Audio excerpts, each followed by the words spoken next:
40 ans. Une génération entière morte dans le désert. Pourquoi Dieu a-t-il permis cela? Moïse va révéler la vérité choquante derrière ces décennies perdues. Bienvenue dans Genèse à Apocalypse.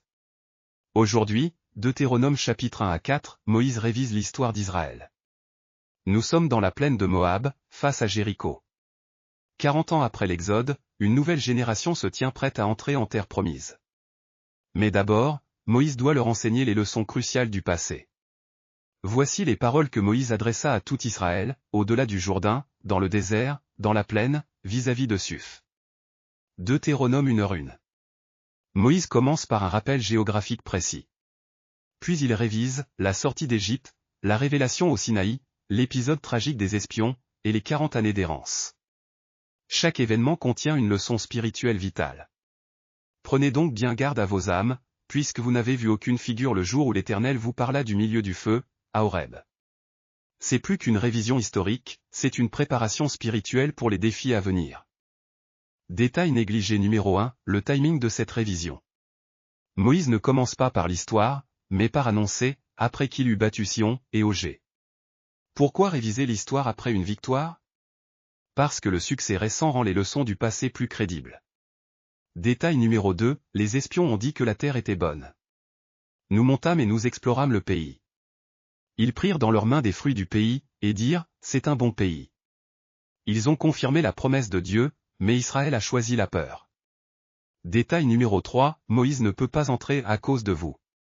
Ce n'est pas juste sa punition personnelle, c'est un principe de substitution. Le leader porte les conséquences des choix du peuple. Détail numéro 4, Moïse établit les villes de refuge avant la conquête. La justice et la miséricorde doivent être préparées avant que le jugement ne commence. Dieu planifie toujours la restauration en même temps que le châtiment. Changement théologique majeur dans ce passage. Premier, de la mémoire à l'obéissance. Souviens-toi, n'oublie pas, mais pourquoi se souvenir? Afin que tu craignes l'Éternel, ton Dieu, tous les jours de ta vie. La mémoire doit produire l'obéissance. Deuxième, de la rébellion aux conséquences. Une génération a choisi la peur, une génération est morte. Mais leurs enfants peuvent choisir différemment. Troisième, du leadership à la succession. Même Moïse, le plus grand leader, doit passer le flambeau. L'œuvre de Dieu ne dépend d'aucun homme. Quatrième, de la loi au cœur. Vous n'ajouterez rien à ce que je vous prescris, et vous n'en retrancherez rien. Mais plus tard, l'Éternel, ton Dieu, circoncira ton cœur. L'obéissance externe doit refléter la transformation interne. Ces changements préparent Israël, et nous, pour une relation plus profonde avec Dieu. Dans le désert, les témoins de la création observent cette révision historique avec étonnement et tristesse. Depuis les hauteurs, j'ai vu 40 ans d'errance. Une génération entière perdue à cause de la peur. J'ai porté leur fardeau dans le désert. Ils avaient tout ce dont ils avaient besoin, mais ils voulaient retourner en Égypte. La présence de Dieu était avec eux dans la nuée et le feu. Pourtant ils doutaient de son amour. Maintenant leurs enfants écoutent les mêmes promesses. Choisiront-ils la foi ou répéteront-ils les erreurs?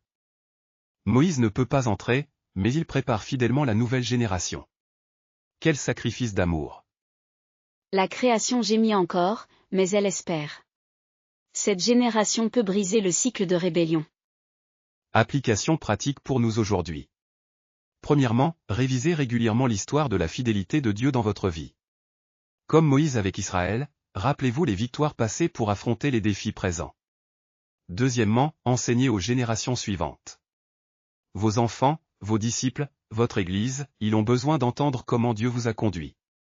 Troisièmement, choisissez la foi plutôt que la peur. Quand vous voyez les géants dans votre terre promise, difficultés, opposition, défis, souvenez-vous que Dieu a déjà prouvé sa fidélité.